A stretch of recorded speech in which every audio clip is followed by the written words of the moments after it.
सह्याद्री व्याघ्र राखीवच्या अंतर्गत येणाऱ्या आंबा परिसरातील नागरिकांना आरोग्याच्या सुविधा मिळाव्यात या हेतूने आंबा तालुका शाहूवाडी येथे सह्याद्री व्याघ्र राखीव व कृष्णा हॉस्पिटल कराड यांच्या संयुक्त विद्यमाने मोफत आरोग्य शिबिराचे आयोजन करण्यात आले होते। या आरोग्य शिबिराचा 179 रुग्णांनी लाभ घेतला।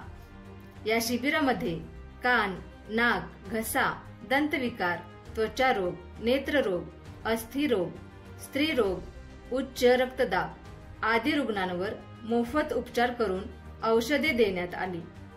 ज्या रुग्णांना गंभीर आजाराचे निदान झालेले आहे अशा रुग्णांवर मोफत शस्त्रक्रिया करण्यात येणार असल्याची माहिती वन परिक्षेत्र अधिकारी अमृत शिंदे यांनी यावेळी दिली।